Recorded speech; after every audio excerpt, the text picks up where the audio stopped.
Hello વિદ્યાર્થી મિત્રો, કેમ છો? મજામાં? હું ભાવિન ગોહિલ આપ સૌનું હાર્દિક સ્વાગત કરું છું.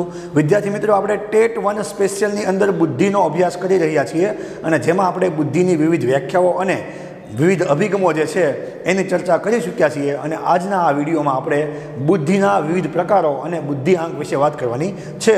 તો પ્રકારોમાં વાત કરીએ તો થોર્નડાઇક નામના મનોવૈજ્ઞાનિક છે, એમણે બુદ્ધિના 3 પ્રકાર આપ્યા છે. એક છે અમૂર્ત બુદ્ધિ.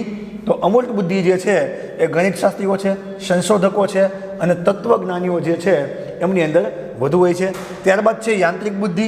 તો ઇજનેરી વિદ્યાનું વિદ્યાર્થીઓ હોય એની અંદર, અથવા મિકેનિક કામ કરતા હોય, પ્લમ્બર કામ કરતા હોય, કડિયા કામ કરતા હોય એવા લોકોની અંદર યાંત્રિક બુદ્ધિ જે છે એ વધુ પ્રમાણમાં હોય છે. અને સામાજિક બુદ્ધિની વાત કરીએ તો સામાજિક કાર્યકર છે, વકીલ છે, સલાહકાર છે, આવા લોકોની અંદર સામાજિક બુદ્ધિ વધારે હોય છે. ત્યારબાદ વાત કરવી હોય તો ગેરેટ નામના મનોવૈજ્ઞાનિક છે, એમણે પણ બુદ્ધિના 3 પ્રકાર આપ્યા છે.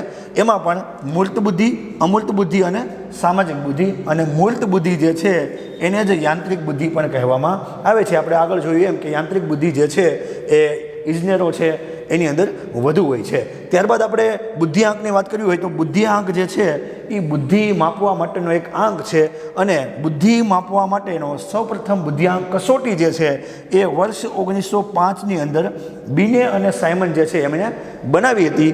અને વર્ષ 1912માં વિલિયમ સ્ટર્ન જે છે એમણે બુદ્ધિઆંક જે છે એ આપ્યો હતો. અને બુદ્ધિઆંક શોધવા માટેનું સૂત્ર જે છે એની વાત કરવી હોય તો સ્ટર્ન નામના મનોવૈજ્ઞાનિકે બુદ્ધિઆંક શોધવાનું સૂત્ર આપ્યું છે, જેના મુજબ આઈક્યુ બરાબર માનસિક વય છેદમાં શારીરિક વય, એટલે કે મેન્ટલ એજ અને ક્રોનિકલ એજ એને ગુણ્યા 100 જો કરીએ તો આપણને જે છે શું મળી જાય? આપણો આઈક્યુ જે છે એ મળી જાય. અને બુદ્ધિઆંક એટલે કે આઈક્યુ એને અંગ્રેજીમાં ઇન્ટેલિજન્ટ ક્વોશન્ટ કહેવાય છે.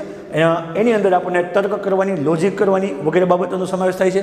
એ સિવાય આઈક્યુ સિવાય એક EQ હોય છે, એટલે કે આવેગિક બુદ્ધિ, ઇમોશનલ ક્વોશન્ટ, અને જેમાં આપણે લાગણી, આપણો ગુસ્સો, આપણો પ્રેમ, ડર વગેરે જેવી બાબતોનો સમાવેશ થાય છે.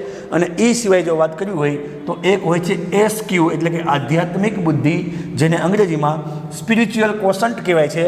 અને એ આપણી અંદર જે ધ્યાન, આપણી સંવેદના જે છે એની સાથે સંકળાયેલી બાબત છે. તો આશા રાખું છું વિડીયો આપને પસંદ આવ્યો છે.